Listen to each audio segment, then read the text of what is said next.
तो दोस्तों आपकी स्क्रीन पे दिख रहा है कॉम्पिटेंसी बेस्ड क्वेश्चन, बड़ा ही शानदार। एक बार फिगर आप देखो, कह रहे क्यूबॉइड है और इस क्वेश्चन की सबसे पहले यार खासियत पता है क्या है, ये मेंसुरेशन और ट्रिग्नोमेट्री दोनों को मिक्स करके बनाया हुआ। एक क्यूबॉइड है जिसकी लेंथ है, विड्थ है, हाइट है, और एक ऐसे मैंने इसको डार्क कर दिया। कह रहा है कॉस थीटा निकालना है, ये एंगल थीटा हो गया, कॉस थीटा इसका निकालना है। कॉस थीटा आप सभी को पता है बेस बाय हाइपोटेन्यूज होता है, बेस बाय हाइपोटेन्यूज होता है, और जो 90 डिग्री के ऑपोजिट वाला होता है वो हाइपोटेन्यूज होता है। तो ये चीज है, और ये क्यूबॉइड का डायगोनल है। क्या है बेटा? क्यूबॉइड का डायगोनल है। और क्यूबॉइड का जो डायगोनल होता है उसका फॉर्मूला होता है, क्या होता है? अंडर रूट करना होता है आपको। डायगोनल के लिए एल का स्क्वायर, बी का स्क्वायर और एच का स्क्वायर करना पड़ेगा।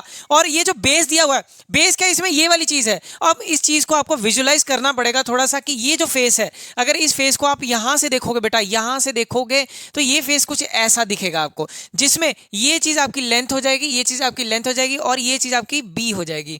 ठीक है, और ये वाली लाइन है। अगर इसको नीचे से देखोगे, ये जो बेस है, ठीक है, ये जो बेस है विजुलाइज थोड़ा सा आपको करना पड़ेगा। उसमें से ये चीज एल हो गई और ये चीज बी हो गई, एल हो गई, ये बी होगी 90 डिग्री, और ये क्या हो जाएगा बेटा आपका, इसका जो फेस का जो हाइपोटेन्यूज है वो इसके लिए बेस का काम कर रहा है। किसका काम कर रहा है बेटा? बेस का काम कर रहा है। तो ये जो ये वाली चीज है वो आप सभी को पता है, आप हाइपोटेन्यूज का स्क्वायर बेस के परपेंडिकुलर, तो under root L square plus B square हो जाएगा।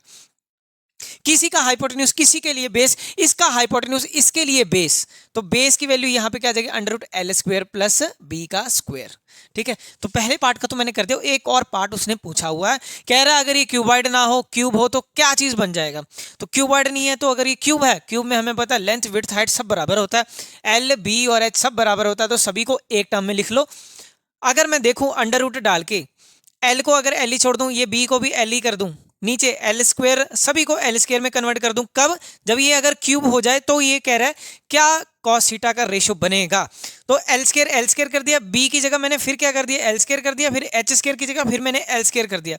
बेटा यहाँ पे अंडर रूट 2 एल स्क्वायर हो गया, यहाँ पे अंडर रूट 3 एल स्क्वायर हो गया। तो इसका जो रेशो आएगा 2/3, ये एल स्क्वायर है, साथ में इधर भी एल स्क्वायर है, मैंने पूरे का स्क्वायर रूट बना दिया। एल स्क्वायर से एल स्क्वायर कैंसिल कर दिया, तो इसका जो रेशो आएगा स्क्वायर रूट 2/3।